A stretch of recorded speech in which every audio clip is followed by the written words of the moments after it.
England च राजनीतिक शरण प्राप्त सिख आगू भाई परमजीत सिंह पम्मा नूं परिवार समेत इंटरपोल वालों पुर्तगाल के एक होटल विचों गिरफ्तार किया गया सी। उन्हां दे हक विच world Sikh council, six for justice अते होर पंथक जथेबंदियां वालों 5 फरवरी नूं संसार दे 15 देशां च स्थित पुर्तगाल अंबैसियां अगे शांतमई विशाल रोस मुजाहरा कीते जाण दा ऐलान किया गया। इन्हां रोस प्रदर्शनां दौरान भाई परमजीत सिंह पम्मा दे हक विच एक मंग पत्र पुर्तगाल कौंसलेटां नूं दिता जावेगा। भाई परमजीत सिंह दे परिवार वालों उन्हां दी भारत हवालगी रोकण लई सिख कौम नूं लगातार अपीलां जारी हन।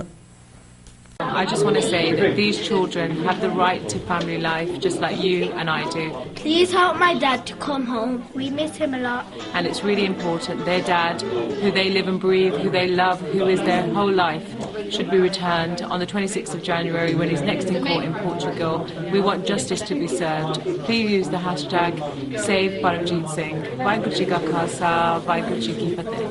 इस बारे वधेरे जानकारी देण लई साडे नाल सिक्स फॉर जस्टिस तो तजिंदर कौर जी फोन लाइन ते जुड़ चुके हैं। Let's talk to her for more information. Waheguru ji का खालसा, वाहिगुरू जी की फतेह। तुहानू भी ते टीवी 84 देखण ते सुणन वाले सारे दर्शकां नू भी वाहिगुरू जी का खालसा, वाहिगुरू जी की फतेह जी।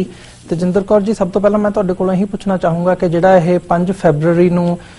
पोर्चुगल ਦੇ कौंसलेट्स ਦੇ ਬਾਹਰ ਵੱਖ-ਵੱਖ ਦੇਸ਼ਾਂ ਦੇ ਵਿੱਚ ਪ੍ਰੋਟੈਸਟ ਦਾ ਐਲਾਨ ਕੀਤਾ ਹੈ, ਇਹਦੇ ਵਿੱਚ ਕਿਹੜੀਆਂ-ਕਿਹੜੀਆਂ ਆਰਗੇਨਾਈਜੇਸ਼ਨਸ ਸ਼ਾਮਲ ਨੇ ਤੇ ਕਿੱਥੋਂ-ਕਿੱਥੋਂ ਕਿੰਨਾ ਸਮਰਥਨ ਮਿਲ ਰਿਹਾ ਹੈ ਤੇ ਵਾਟ ਡੂ ਯੂ ਥਿੰਕ ਕਿ ਇਹਦੇ ਨਾਲ ਕੀ ਇਫੈਕਟ ਪੈਣਾ ਕੇਸ ਤੇ?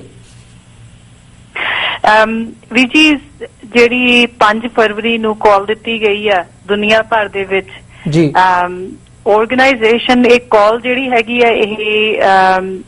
ਭਾਈ ਪੰਮਾ ਜੀ ਦੀ ਜਿਹੜੀ ਸੁਪਤਨੀ ਆ ਬੀਬੀ ਪਿੰਕੀ ਕੌਰ ਉਹਨਾਂ ਦੇ ਵੱਲੋਂ ਦਿੱਤੀ ਗਈ ਆ ਤੇ ਇਨੀਸ਼ੀਏਟਿਵ ਜਿਹੜਾ ਹੈਗਾ ਸਿਕਸ ਫॉर ਜਸਟਿਸ ਦੇ ਵੱਲੋਂ ਕੀਤਾ ਜਾ ਰਿਹਾ, ਮਗਰ ਆਰਗੇਨਾਈਜੇਸ਼ਨ ਇੱਕ ਸਿੱਖ ਸੰਗਤ ਨੂੰ ਕਾਲ ਦਿੱਤੀ ਗਈ ਆ ਤੇ ਹਰੇਕ ਆਰਗੇਨਾਈਜੇਸ਼ਨ ਇਹਦੇ ਵਿੱਚ ਇਨੀਸ਼ੀਏਟਿਵ ਲੈ ਸਕਦੀ ਆ। ਅਸੀਂ ਆਪਣੇ ਤੌਰ ਤੇ ਇਨੀਸ਼ੀਏਟਿਵ ਲੈ ਰਹੇ ਹਾਂ ਤੇ ਕਰ ਰਹੇ ਹਾਂ ਤੇ ਇਹਦੇ ਵਿੱਚ ਸਾਰੀਆਂ ਆਰਗੇਨਾਈਜੇਸ਼ਨ ਹਰ ਇੱਕ ਸਿੱਖ ਸੰਗਤ ਜਿਹੜੀ ਜਿੱਥੇ ਵੀ ਵਸਦੀ ਹੈ ਦੁਨੀਆ ਭਰ 'ਚ ਸ਼ਾਮਿਲ ਹੈ। ਤੇ ਜਿਹੜਾ ਇੱਕ ਲੇਟੈਸਟ ਅਪਡੇਟ ਆ ਰਹੀ ਹੈ ਕਿ ਜਿਹੜੇ ਪੰਜਾਬ ਪੁਲਿਸ ਦੇ ਆਫੀਸਰਸ ਉੱਥੇ ਪਹੁੰਚੇ ਸੀ ਉਹਨਾਂ ਤੇ ਵੀ ਕੇਸ ਰਜਿਸਟਰ ਹੋਣ ਦੀ ਗੱਲ ਸਾਹਮਣੇ ਆਈ ਹੈ, ਇਹਦੇ ਬਾਰੇ ਸਾਡੇ ਦਰਸ਼ਕਾਂ ਨੂੰ ਤੁਸੀਂ ਦੱਸ ਸਕਦੇ ਹੋ? ਹਾਂਜੀ ਬਿਲਕੁਲ ਜੀ, ਇਹ ਪਿਛਲੇ ਕੁਝ ਘੰਟਿਆਂ ਦੇ ਵਿੱਚ ਹੀ ਜਿਹੜੀ ਅਪਡੇਟ ਹੋਈ ਹੈ ਬਲਕਾਰ ਸਿੱਧੂ,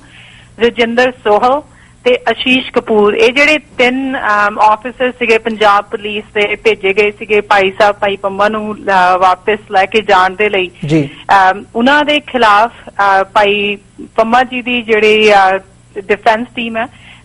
ਇੰਕਲੂਡਿੰਗ ਮਨੂਅਲ ਫਰੇਰਾ ਜਿਹੜਾ ਪੋਰਚੁਗਲ ਦਾ ਲਾਇਰ ਹੈ, ਇੰਦਰਜੀਤ ਸਿੰਘ ਪੱਚੂ ਜਿਹੜਾ ਭਾਈ ਸਾਹਿਬ ਭਾਈ ਪੰਮਾ ਜੀ ਦਾ ਲਾਇਰ ਪਹਿਲਾਂ ਤੋਂ ਸੀ ਤੇ ਸਿਕਸ ਫॉर ਜਸਟਿਸ ਦੇ ਗੁਰਪਤਵੰਤ ਸਿੰਘ ਜੀ ਪੰਨੂ, ਇਹਨਾਂ ਨੇ ਇਹਨਾਂ 3 ਆਫੀਸਰਸ ਦੇ ਖਿਲਾਫ ਕ੍ਰਿਮੀਨਲ ਕੰਪਲੇਂਟ ਅਟਾਰਨੀ ਜਨਰਲ ਦੇ ਕੋਲ ਵਿਦ ਐਵੀਡੈਂਸ ਫਾਈਲ ਕਰ ਦਿੱਤੇ ਗਏ ਆ ਤੇ ਉਹਦੇ ਖਿਲਾਫ ਇਨਵੈਸਟੀਗੇਸ਼ਨ ਸ਼ੁਰੂ ਕਰ ਦਿੱਤੀ ਗਈ ਹੈ ਜਾਂ ਸ਼ੁਰੂ ਹੋ ਜਾਏਗੀ ਕਿਉਂਕਿ ਫਾਈਲ ਹੁਣੀ ਕੀਤੀ ਗਈ ਹੈ ਇਹਨਾਂ 3 ਦੇ ਖਿਲਾਫ ਔਰ ਵਿਦ ਐਵੀਡੈਂਸ ਕੀਤਾ ਗਿਆ ਕਿਉਂਕਿ ਇਹਨਾਂ 3 ਵਿੱਚੋਂ ਜਿਹੜਾ ਸੋਹਲ ਹੈਗਾ ਰਜਿੰਦਰ ਸਿੰਘ ਸੋਹਲ, ਉਹ ਐਕਚੁਅਲੀ ਇੰਡੀਅਨ ਕੋਰਟ ਦੇ ਥੱਲੇ 3 ਸਾਲ ਦੀ ਸਜ਼ਾ ਆਲਰੇਡੀ ਕੱਟ ਹਟਿਆ, so he is already have been charged and convicted criminal under the Indian court for ਜਿਨ੍ਹਾਂ ਨੇ ਤਸ਼ੱਦਦ ਝੂਠੇ ਪੁਲਿਸ ਮੁਕਾਬਲੇ ਤਸ਼ੱਦਦ ਅਨਮਨੁੱਖੀ ਤਸ਼ੱਦਦ ਕੀਤਾ, ਸੋ ਪ੍ਰੂਵਨ ਕੇਸ ਹੈ ਜੀ ਔਰ ਇਟਸ ਆਲਰੇਡੀ ਬੀਨ ਫਾਈਲਡ ਜੀ। ਤੇ ਮੈਂ ਆਪਣੇ ਦਰਸ਼ਕਾਂ ਨੂੰ ਇੱਥੇ ਵੀ ਜਾਣਕਾਰੀ ਦੇਣਾ ਚਾਹੂੰਗਾ ਕਿ ਇਸ ਖਬਰ ਦੀਆਂ ਇਹ ਜਿਹੜੀ ਲੇਟੈਸਟ ਬ੍ਰੇਕਿੰਗ ਨਿਊਜ਼ ਸਾਹਮਣੇ ਆਈ ਹੈ, ਇਹਦੀਆਂ ਹੋਰ ਡਿਟੇਲਸ ਤੇ ਭਾਈ ਪੰਮਾ ਨਾਲ ਰਿਲੇਟਡ ਜਿਹੜਾ ਇਹ ਕੇਸ ਚੱਲ ਰਿਹਾ ਹੈ ਪੋਰਚੁਗਲ ਦੇ ਵਿੱਚ, ਇਹਦੀ ਡਿਟੇਲਡ ਰਿਪੋਰਟ ਜਾਣਨ ਲਈ ਤੁਸੀਂ 9:30 ਵਜੇ ਅੱਜ ਟੀਵੀ 84 ਦੇਖ ਸਕਦੇ ਹੋ, ਜਿੱਥੇ ਅੱਜ ਟੀਵੀ 84 ਵੱਲੋਂ ਸਪੈਸ਼ਲ ਗੱਲਬਾਤ ਕੀਤੀ ਜਾਊਗੀ ਸਿਕਸ ਫॉर ਜਸਟਿਸ ਦੇ ਲੀਗਲ ਐਡਵਾਈਜ਼ਰ ਗੁਰਪਤਵੰਤ ਸਿੰਘ ਪੰਨੂ ਨਾਲ। ਤੇ ਤਜਿੰਦਰ ਕੌਰ ਜੀ, ਮੈਂ ਇੱਥੇ ਤੁਹਾਡੇ ਕੋਲੋਂ ਇਹ ਜਾਣਨਾ ਚਾਹੂੰਗਾ ਕਿ ਜਿਹੜਾ ਇਹ 5 ਫਰਵਰੀ ਦਾ ਪ੍ਰੋਟੈਸਟ ਹੈਗਾ ਇਹਨੂੰ ਅੱਗੇ ਲੈ ਕੇ ਤੋਰਦਿਆਂ ਸਿੱਖ ਡਾਇਸਪੋਰਾ ਦੇ ਹਵਾਲੇ ਨਾਲ ਕਿੱਦਾਂ ਦਾ ਪ੍ਰੈਸ਼ਰ ਬਿਲਡ ਕੀਤਾ ਜਾ ਰਿਹਾ ਹੈ ਤੇ ਇਹਦਾ ਇਫੈਕਟ ਕੀ ਹੋਊਗਾ, ਮਤਲਬ ਇਹਨੂੰ ਤੁਸੀਂ ਕਿਵੇਂ ਐਨਾਲਾਈਜ਼ ਕਰਦੇ ਹੋ? ਹਾਂਜੀ ਜੀ, ਜਦੋਂ ਫਾਈਲ ਇਹ ਜਿਹੜਾ ਕੇਸ ਹੈਗਾ ਭਾਈ ਪੰਮਾ ਜੀ ਦਾ I've always have said, और मैं ਇਹ ਸਾਡਾ ਸੋਚਣਾ ਵੀ ਹੈ ਸਿੱਖਸ ਫॉर ਜਸਟਿਸ ਦਾ, ਸਾਡਾ ਸਾਰਿਆਂ ਦਾ, ਕਿ ਇਹ ਕੇਸ ਸਿਰਫ ਇੱਕ ਇੰਡੀਵਿਜੂਅਲ ਭਾਈ ਪੰਮਾ ਜੀ ਦਾ ਹੀ ਕੇਸ ਨਹੀਂ ਹੈ। ਜਿਵੇਂ ਕਿ ਭਾਰਤੀ ਸਰਕਾਰ ਨੇ ਜਿਹੜਾ ਫਾਈਲ ਵੀ ਕੀਤਾ ਉਹ ਇਸੇ ਕਰਕੇ ਕੀਤਾ ਕਿ ਬਾਹਰਲੇ ਬੈਠੇ ਸਿੱਖਾਂ ਦੇ ਵਿੱਚ ਜਾਂ ਸਿੱਖ ਸੰਗਤਾਂ ਦੇ ਵਿੱਚ ਜੋ ਮਨੁੱਖੀ ਹੱਕਾਂ ਦੀ ਗੱਲ ਕਰਦੇ ਆ ਜਾਂ ਖਾਲਿਸਤਾਨ ਦੀ ਗੱਲ ਕਰਦੇ ਆ, ਉਹਨਾਂ ਦੀ ਆਵਾਜ਼ ਨੂੰ ਡਰਾਇਆ ਜਾ ਸਕੇ, ਧਮਕਾਇਆ ਜਾ ਸਕੇ ਤੇ ਬੰਦ ਕੀਤਾ ਜਾ ਸਕੇ। ਜਿਵੇਂ ਭਾਈ ਜਸਵੰਤ ਸਿੰਘ ਖਾਲੜਾ ਜੋ ਮਨੁੱਖੀ ਹੱਕਾਂ ਦੀ ਗੱਲ ਕਰਦੇ ਸੀ, ਉਹਨਾਂ ਨੂੰ ਕਿਸ ਤਰ੍ਹਾਂ ਦੇ ਨਾਲ ਜਦੋਂ ਮੁੜ ਕੇ ਗਏ ਆ ਤਾਂ ਉਹਨਾਂ ਨੂੰ ਮਾਰ ਕੇ ਉਹਨਾਂ ਦੀ ਸ਼ਹੀਦੀ ਹੋਈ ਤੇ ਉਸ ਗੱਲ ਨੂੰ ਦਬਾਉਣ ਦੀ ਤੇ ਖਤਮ ਕਰਨ ਦੀ ਕੋਸ਼ਿਸ਼ ਕੀਤੀ ਗਈ। ਹੁਣ ਕਿਉਂਕਿ ਉਹ ਬਾਹਰ ਬੈਠੇ ਸਿੱਖਾਂ ਨੂੰ ਉਸ ਤਰ੍ਹਾਂ ਦੇ ਨਾਲ ਲੈ ਕੇ ਨਹੀਂ ਜਾ ਸਕਦੇ, ਦਬਾ ਨਹੀਂ ਸਕਦੇ, ਸੋ ਦੇ file this case as an example and VR taking that as N example ਕਿ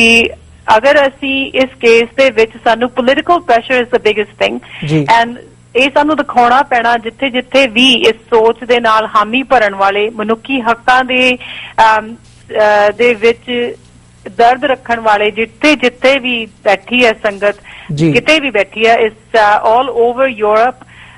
Australia, New Zealand, North America including Canada ਦੇ ਵਿੱਚ ਹਰ ਥਾਂ ਦੇ ਉੱਤੇ ਅਮਰੀਕਨ ਜਿਹੜੀ ਪੋਰਚੁਗਲ ਐਮਬੈਸੀ ਹੈ ਉੱਥੇ ਜਾ ਕੇ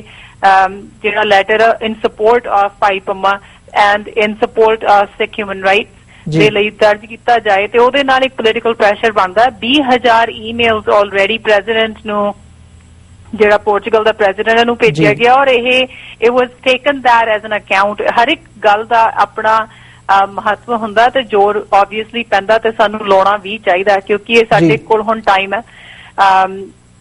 ਤੁਹਾਨੂੰ ਦੱਸ ਦਿੰਦੀ ਹੈ ਕਿ ਜਿਹੜਾ ਇਸ ਵੇਲੇ ਦਾ ਜਿਹੜਾ ਆਹ ਟਾਈਮ ਪੀਰੀਅਡ ਹੈਗਾ ਇਹ ਬਹੁਤ ਜ਼ਿਆਦਾ ਇੰਪੋਰਟੈਂਟ ਹੈ ਕਿਉਂਕਿ ਇਸ ਵੇਲੇ ਜਿਹੜੀ ਫਾਈਲ ਹੈਗੀ ਹੈ ਰਿਵਿਊ ਹੋਣ ਦੇ ਲਈ ਮਿਨਿਸਟਰ ਆਫ ਜਸਟਿਸ ਦੇ ਕੋਲ ਹੈ ਤੇ ਉਹਨੇ ਇਹ ਫੈਸਲਾ ਕਰਨਾ ਹੈ ਕਿ ਭਾਈ ਸਾਹਿਬ ਦੇ ਉੱਤੇ ਐਕਸਟ੍ਰੈਡੀਸ਼ਨ ਦਾ ਕੇਸ ਚਲਾਇਆ ਜਾਣਾ ਚਾਹੀਦਾ ਜਾਂ ਨਹੀਂ ਚਲਾਉਣਾ ਚਾਹੀਦਾ। ਸੋ ਹੁਣ ਜਿਹੜਾ ਫਾਈਲ ਵੀ ਕੀਤੇ ਗਏ ਆ ਕੇਸ ਇਹਨਾਂ ਤਿੰਨਾਂ ਭਾਰਤੀ ਪੁਲਿਸ ਜਾਂ ਗੁੰਡੇ ਹੀ ਕਹਿ ਲਓ, ਇਹਨਾਂ ਦੇ ਖਿਲਾਫ ਇਹ ਵੀ ਪ੍ਰੈਸ਼ਰ ਟੈਕਨੀਕ ਹੀ ਹੈ ਔਰ ਚਾਹੀਦਾ ਵੀ ਹੈ ਸਾਨੂੰ ਕਿ ਆਈ ਫੀਲ ਕਿ best defence is the offence. I am from Canada, ਇੱਥੇ ਹਾਕੀ ਖੇਲੀ ਜਾਂਦੀ ਹੈ ਔਰ ਜਿਹੜਾ ਵੀ and I am an athlete as well, ਜਿਹੜਾ ਵੀ ਐਥਲੀਟ ਹੈਗਾ ਉਹ ਇਸ ਗੱਲ ਨੂੰ ਸਮਝਦਾ ਹੋਏਗਾ ਕਿ ਖੇਲ ਦੇ ਮੈਦਾਨ ਦੇ ਵਿੱਚ ਜਦੋਂ ਇਹ ਬਾਰ-ਬਾਰ ਕੋਚ ਵੱਲੋਂ ਕਿਹਾ ਜਾਂਦਾ ਕਿ best defence is the offence and that's exactly what we have to do. We have to go on an offensive move. ਅਸੀਂ ਡਿਫੈਂਸ ਦੇ ਉੱਤੇ ਰਹਿੰਦੇ ਆ, ਆਪਣੇ ਬਚਾਅ ਦੇ ਉੱਤੇ, ਮਗਰ ਹਰ ਜਿੱਥੇ ਵੀ ਮੇਰੀ ਆਵਾਜ਼ ਪਹੁੰਚ ਰਹੀ ਹੈ ਮੈਂ ਇਹੀ ਕਹਿਣਾ ਚਾਹੁੰਦੀ ਹਾਂ ਕਿ ਸਾਨੂੰ ਹੁਣ ਲੜਾਈ ਦੇ ਮੈਦਾਨ ਦੇ ਵਿੱਚ ਆ ਅਸੀਂ ਤੇ ਸਾਨੂੰ ਅਫੈਂਸਿਵ ਰੋਲ ਅਦਾ ਕਰਨਾ ਪੈਣਾ ਤੇ ਖੜੇ ਹੋ ਕੇ ਆਪਣੀ ਆਵਾਜ਼ ਜਿਹੜੀ ਹੈ ਪ੍ਰੈਜ਼ੀਡੈਂਟ ਜਿਹੜਾ ਪੋਰਚੁਗਲ ਦੀ ਸਰਕਾਰ ਹੈ ਉੱਥੇ ਤੱਕ ਪਹੁੰਚਾਉਣੀ ਚਾਹੀਦੀ ਹੈ ਕਿ ਉਹ ਇਕੱਲਾ ਨਹੀਂ। We understand what's going on and we are in support. ਅਸੀਂ ਖੜੇ ਆ ਉਹਨਾਂ ਦੇ ਨਾਲ। ਜੀ ਤੇਜਿੰਦਰ ਕੌਰ ਜੀ, ਤੁਹਾਡਾ ਬਹੁਤ-ਬਹੁਤ ਧੰਨਵਾਦ, ਤੁਸੀਂ ਆਪਣਾ ਸਮਾਂ ਦਿੱਤਾ ਤੇ ਸਾਨੂੰ ਸਾਡੇ ਦਰਸ਼ਕਾਂ ਨੂੰ ਇਸ ਬਾਰੇ ਜਾਣਕਾਰੀ ਦਿੱਤੀ ਤੇ ਵੀ ਵੁੱਡ ਲਾਈਕ ਕਿ ਆਉਣ ਵਾਲੇ ਸਮੇਂ ਵਿੱਚ ਵੀ ਇਸ ਕੇਸ ਦੀ ਅਪਡੇਟ ਲਈ ਤੁਸੀਂ ਆਪਣਾ ਸਮਾਂ ਸਾਨੂੰ ਦਿੰਦੇ ਰਹੋ ਤੇ ਅਸੀਂ ਤੁਹਾਡੇ ਨਾਲ ਜਾਣਕਾਰੀ ਸਾਂਝੀ ਕਰਦੇ ਰਹੀਏ। Thank you. ਧੰਨਵਾਦ ਜੀ। ਥੈਂਕਸ ਅ ਲਾਟ। ਵਾਹਿਗੁਰੂ ਜੀ ਕਾ ਖਾਲਸਾ, ਵਾਹਿਗੁਰੂ ਜੀ ਕੀ ਫਤਿਹ।